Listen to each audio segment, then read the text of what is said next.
down here in the basement, get to chill. Gonna take a look today at my Osprey Exos 58.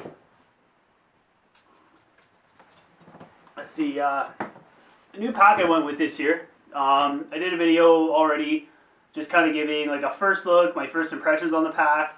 If you want to check that out, it's gonna pop up top there. Yeah, go click on that one. Maybe after if you want to check it out. This video here, I'm going to go over just my impressions on the pack. So it's not going to be like, you know, hitting every feature on the pack. I'm going to go over a couple things I really liked, a couple things that I wasn't really keen on, and maybe that'll help somebody out if they're looking at going with this route too. Going to start with the pros first, the things I really liked.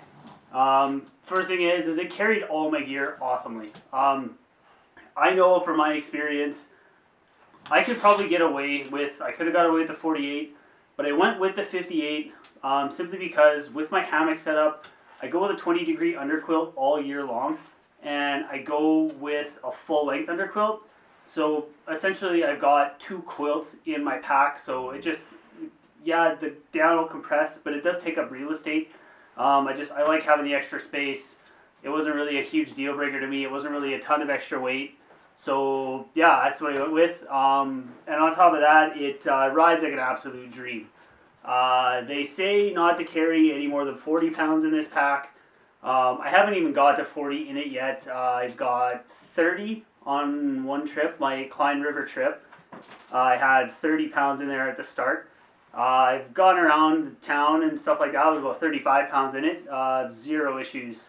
Just super comfortable once you get this thing adjusted. Yeah, just the air ride suspension, just ridiculously comfortable. I absolutely love it. It doesn't have hip belt pockets, which I think is a new thing for the 2018 model. I know the older models did have hip belt pockets. That wasn't an issue for me because I've got my trusty ribs pack. So like I'm so used to having packs that don't have hip belt pockets, so it wasn't a big deal to me. Yeah, it wasn't.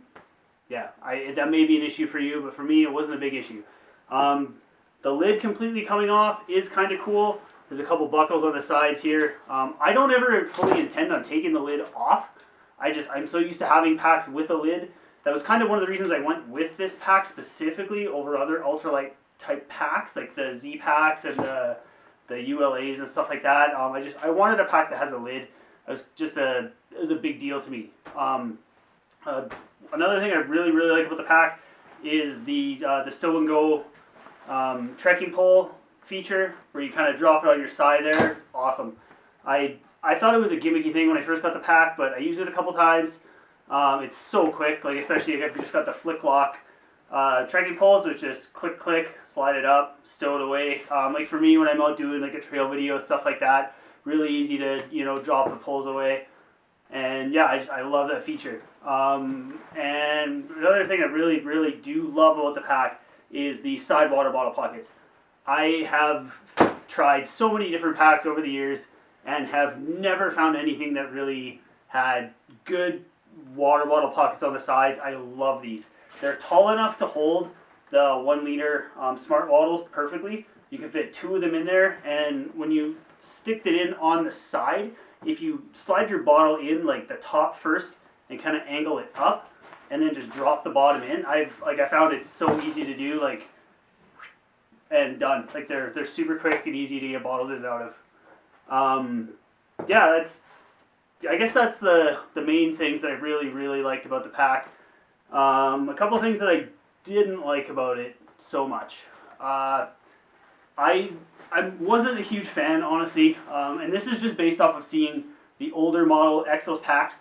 I wasn't a huge fan of how non-expandable I find this back pocket compared to the older one. I think a lot of it has to do with it's got this fabric piece on the back that literally encompasses, I would say, at least 70% of the back pocket, and the mesh is only these little tiny portions here on the sides. So like it just doesn't allow it to open up as much, especially near the bottom of the pocket. The bottom of the pocket hardly like stretches open at all. So it's kind of I don't know, like it works, but you can't fit as much in as the older ones. I know people love that pocket on the older ones. I think the reasoning for it is to have material here is supposed to be longer lasting. Okay, whatever. I wasn't super keen on the compression strapping. It's super thin. The buckles are super thin. Like I keep feeling like I'm gonna break it. I'm terrified that I'm going to break these pockets. Yeah, I'm not a fan of the straps. Sorry, I'm not a fan of the strapping. I'm an Arc'teryx guy through and through. Like I've used Arc'teryx packs forever, so I'm not used to this yet. I'm getting used to it. I thought for sure I was gonna break one by now, but I haven't. So yeah, they've held up.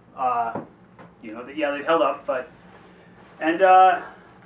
honestly, my biggest complaint about the pack, and it's gonna sound ridiculous, but like I went with this pack specifically for weight savings, and I liked every single feature on this pack except for one. And I'm sure there's a lot of people who love the idea of these little, like, our Osprey calls it their flap jackets.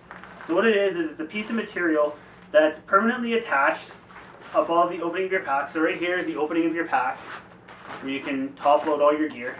But what this flap does is if you want to take your lid off, it's got buckles on it that correspond, and they will clip on to the compression buckles where your pack lid would hook on. So it basically just kind of gives you like a cleaner looking cover over the top of your pack.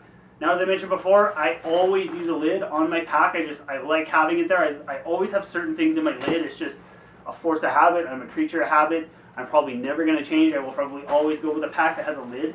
So to me, the fact that this is there is kind of cool, but the fact that it's not removable kind of irks me.